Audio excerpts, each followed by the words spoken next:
ladies and gentlemen, and welcome to WBE Season 3, Week 2, Heat of the Week. Just like last week, ladies and gentlemen, I will be taking you through the best, the coolest, and the most heat sets of Week 2 of the World Battle Entertainment League, and showing some spotlight on some of the coolest sets that I saw this week from around the league. So this week, we had kind of a running theme this week, I feel like, and it's not really the best of them, honestly, but it seems like the running theme this week was that all the really, really cool sets didn't get to do as much as I really would have liked them to do. A lot of times it was just RNG, or it was just a counter set from the opponent that really stopped it or hindered it in some way.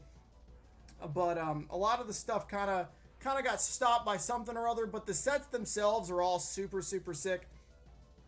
Huge fans of all 6 of these this week, and even if all of them didn't really do as much as they could have done, it doesn't change the fact that their sets are awesome nonetheless. So let's go ahead and jump right into the first one this week. Number 6 for Week 2 is going to be Krookodile, coming from Pokemon and his Bronx Bear Ticks, going up against Invivicolor and the South Texas Supplies. Krook this week was running Intimidate with the Darknium Z. I will apologize. The slides are not going to have the items on it this week either. I need to make sure that the items aren't next time, because I'm not the one who actually makes the slides. They're made for me and then sent to me after I give them the sets. And I forgot to mention, it's my fault. I forgot to mention about the items last week because I'm bad.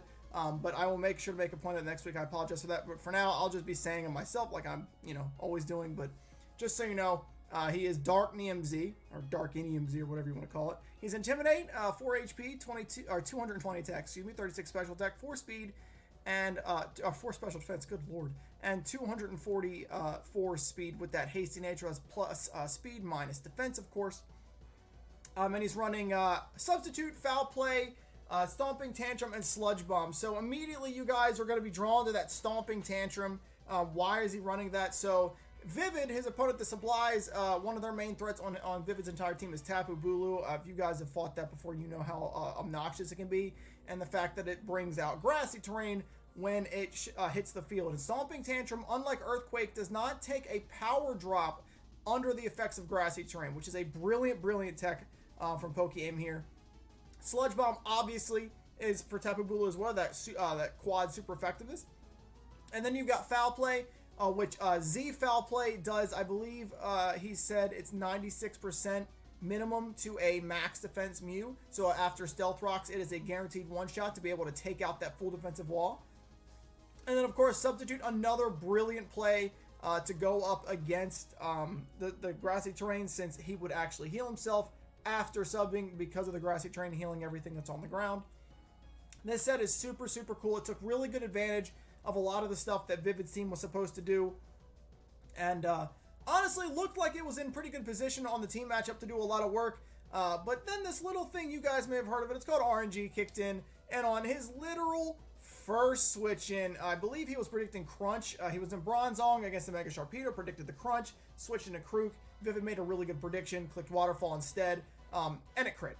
Because that's just the way this game works. Because when everything's going your way, when you think everything's about to be sick, it's not. All of a sudden you get bodied, and he gets crit by Waterfall or whatever it was, and he ends up getting one shot. Super duper unfortunate. And Krook literally goes down in one go. Like, literally didn't get to do anything. Switched in once, died one hit. But that doesn't change the fact that this set was super sick, super, super clever on the part of Pokeaim in multiple ways. And huge props to him for everything on this set. It was absolutely phenomenal.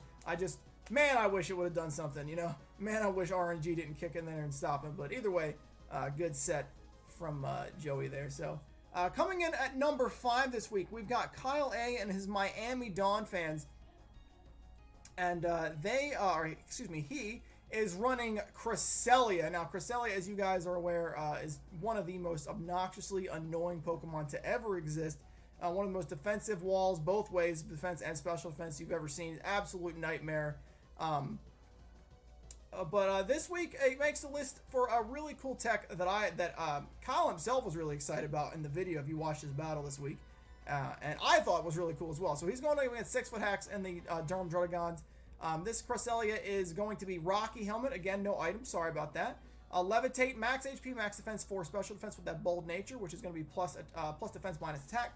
Moonblast, Moonlight, Toxic, and Skill Swap. And the reason that this thing is making Heat of the Week this week is that skill swap. So 6-foot hacks is running Reuniclus on his team. Reuniclus, of course, another really big, bulky psychic wall.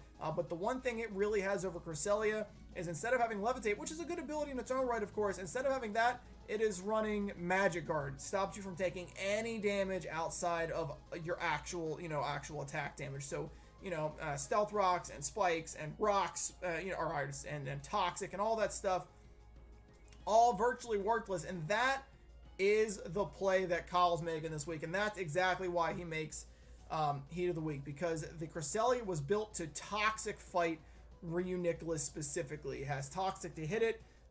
Cresselia switched in, got Toxic. 6-foot switched into Reuniclus as an obvious counter because he's a good answer to it. Got Toxic, didn't care, but then had that skill swap hit. Levitate goes to Reuniclus. Magic Guard goes to Cresselia. Beautiful, beautiful, beautiful play. A brilliant idea. Kyle was ecstatic about it during the video, which he should have been because it was a brilliant play. And it forced the Reuniclus out pretty much immediately. Next turn, it was gone. After Calm Minding, it was out of there. The reason it's low, because if it would have really done stuff, it would have been higher, but it's 5 this week because Cresselia never got a chance a second time to really activate that. It ended up being his last Pokemon, I believe. I believe it faded to Solvali. But ended up going with that as his last Pokemon. Didn't actually get to do that 1v1 with Reuniclus a second time, but just the fact that forced it out once was really, really cool. And definitely for the ingenuity, deserves the number 5 spot on our list this week. All right, number 4, a second straight entry on the list for Lord Envy and the San Diego Chimchargers. This week it is going to be Victini. Victini is one of my personal least favorite Pokemon on planet Earth. I hate it. I don't know why. I think it's just V-Create. It's just frustrating to go up against. I'm sure everyone's aware, it gets every move under the frickin' sun. 100 all stats, obviously. Super obnoxious Pokemon. But definitely deserved a spot on the list this week at number 4. So this Victini is going to be running Psyche MZ, another Z move. Victory Star, of course. Max, it's supposed to be max special attack. There was someone was lost in translation, I want to say, from going from on my paper to on the slide. It's supposed to be 252 special attack, so assume that says that. 4 special defense and 252 speed with that timid nature, of course, plus speed minus attack. Searing Shot, Psychic, Focus Blast, and Workup. So immediately you see full special. Now that's not exactly the most uncommon thing in the world. It's not. But a full special Victini is certainly uncommon compared to other sets. No V-Create, no U-Turn, no Zen Headbutt, none of that stuff, which is really, really cool. But the reason that Victini makes the list at number 4 this week is for its performance against Rotom Wash. Rotom Wash specifically, is one of the best answers in the game to Victini just because of that fat resistance to V-Create. It's all in one natural bulk. Of course, it can pivot out and it can Hydro Pump it, all that fun stuff. But this week it put up absolutely no fight. Omantup and the Pittsburgh Piratas, I believe, was the one he was going up against. And so MV made a great play, just like he did last week to make the list. He played very, very well here. He switches into Victini to predict a Will-O-Wisp from the Rotom, nails it. Will-O-Wisp is useless.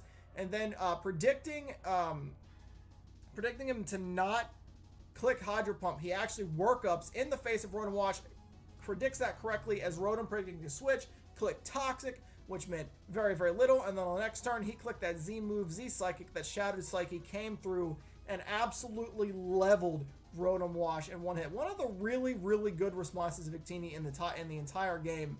And what happened? It got completely obliterated in one shot. Super, super cool tech from memory there. And just for the fact alone that something like Rotom Wash gets absolutely one hit, but not a grass attack at all, just one hit by a +1 Z Psychic. You gotta give that some kind of props. You gotta put that on the list.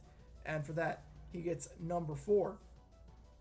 Jumping in to the top half of our list this week, we start off the top half with one of the coolest sets we've seen in the first 2 weeks altogether. This is going to be Zygarde. This is coming from under the radar, and the Maryland towards Hairpins, going up against Mewtwo Fan 8 and the New York Noibats. So he is Poison EMZ, yet again, another Z move. That is the last one on the list, I promise you.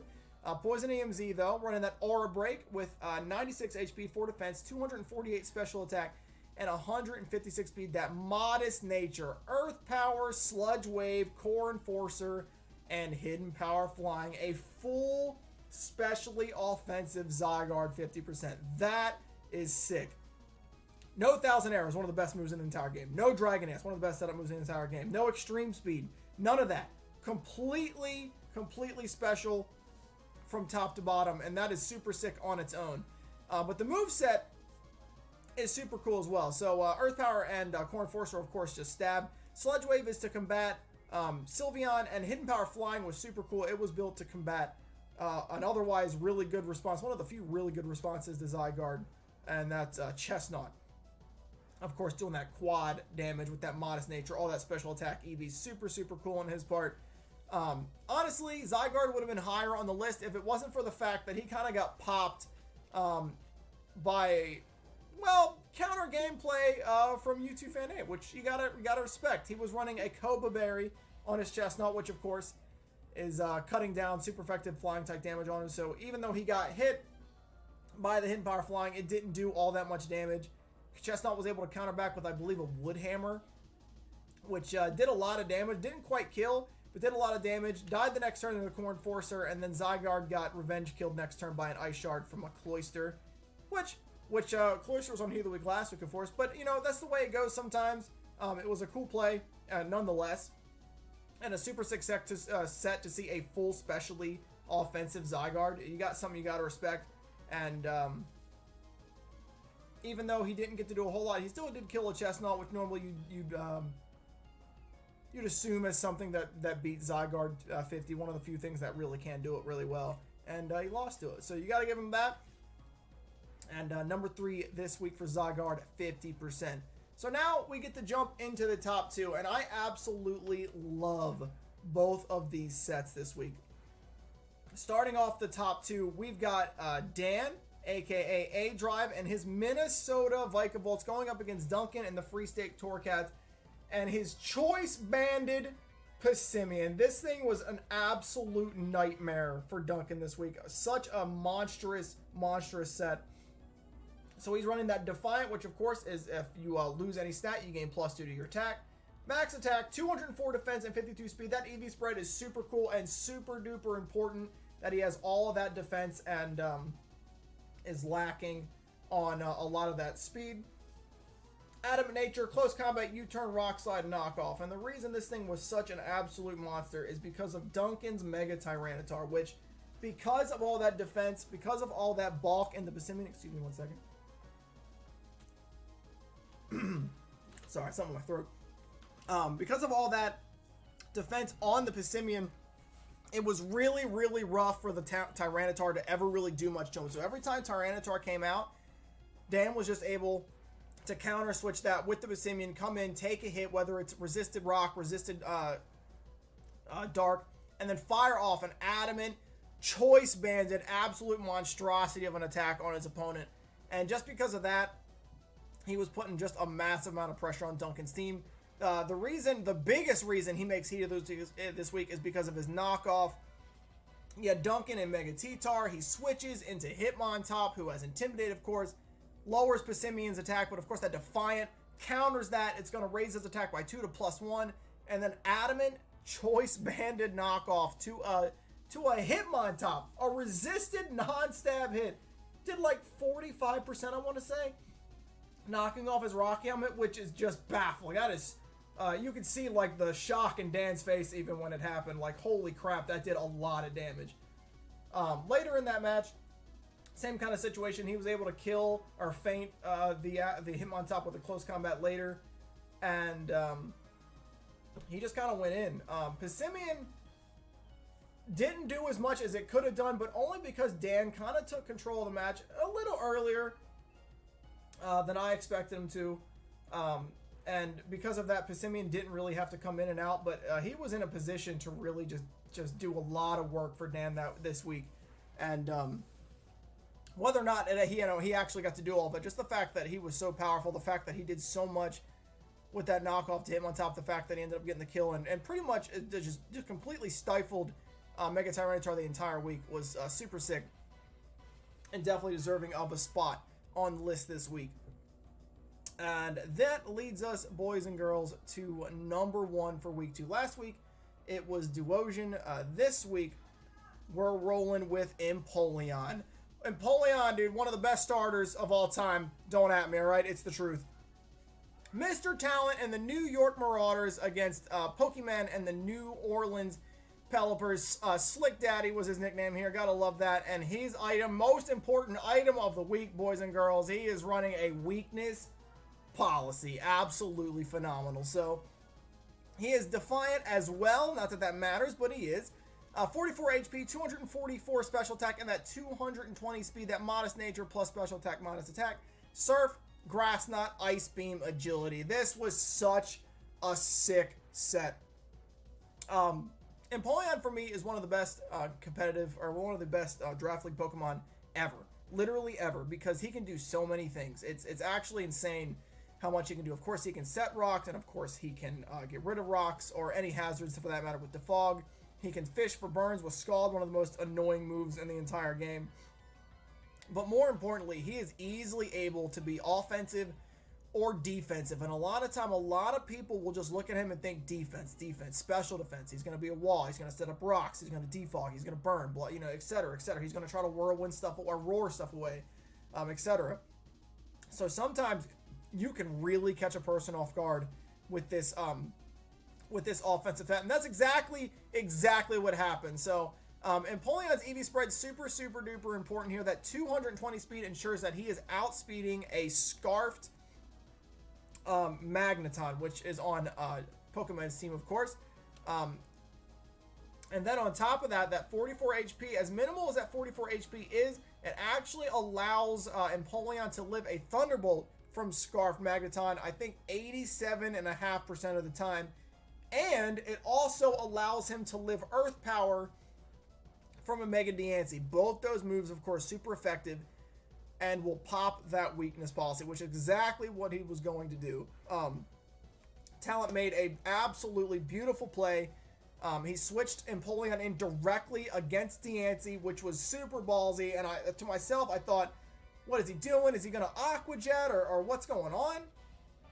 Is he Scarfed? Is he even faster than this thing? Like, what's going through his head coming through into Empoleon like this? He eats the Earth Power on purpose. And I'm like, what is going on? He just literally let Empoleon eat this Earth Power for free. It was full health. Like, why would you let Empoleon take weakness policy? And then all of a sudden it all comes together. You're like, oh, now I understand. He hits that weakness policy, kicks in, boosts his attacks by 2 a pop, and then he clicks agility, and it's all in. And this is the kind of thing I'm talking about, because you see that, you think he's defensive, you think, okay, my Diancie's weak, he's going to live Earth Power, barely kill me, I'll revenge kill him with whatever. No big deal, right? We got this.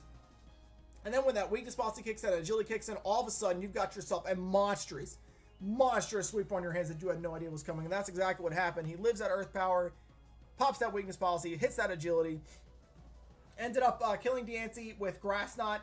And then on the following turn, one hit a Slowbro with Grass Knot as well, which was absolutely beautiful. Gotta love it. But I was disappointed by a couple of things that happened where I didn't get to see sets do what they really should have done, specifically Krook.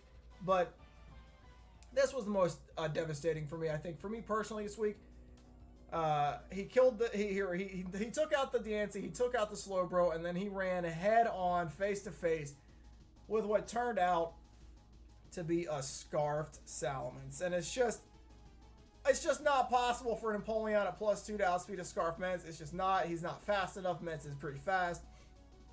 Plus that Scarf, so he was able to take down 2, and then he fell to a very unfortunate to me Scarfed Earthquake from Mence, which took him out and ended his reign of terror. This game was actually super sick, though. Both Talent and Pokemon did a phenomenal job game playing for each other. There was a lot of twists and turns in this match. If you have not seen this one, make sure you give it a look, whether it's on Talent's YouTube or on Pokemon's YouTube. I highly, highly suggest that you give it a shot. It's a super good match back and forth. I mean, Empoleon's just one of the big twists, but man, what a good play. Hats off to you, Talent. Super good set, man. Super good bait by switching him like that. 10 out of 10 in all forms, honestly. I just really, really wish it wasn't that Mets that stopped him, honestly. Excuse me. I really wanted to see him do a lot of work, but even despite that, just the fact, just the shock value of seeing the Earth Power, seeing the weakness policy, seeing the agility and all that, and the fact that I was able to secure 2 KOs as well on top of that, and just being such a super sick. I personally felt good giving him the #1 slot this week. So, well done to everyone who made the list. Was there any heat that I did not get to put on the list that you guys saw this week? Of course there was. I can't put them all on here. Obviously, if there was anything you really liked, make sure you guys post in the comment section below. I'd love to see them. If you guys would like to submit heat for coaches yourselves, as fans of the WBE, you can do that as well by adding me at xChrisKobain on Twitter. If there's anything you see that was super sick, you think, man, this needs to make heat of the week this week, feel free to just at me on Twitter and hit me up with a set, and I can take a look at it. It gives me something to look out for when I'm watching specific battles, which is mentally helpful for me, actually. But I think that's it, boys and girls. Thank you guys so much for checking it out. Yet again, I appreciate you all. And I hope you guys are looking forward to week 3 as we continue to take a look at all the sickest sets from the WBE. All right, guys, I'll see you guys in week 3. Peace.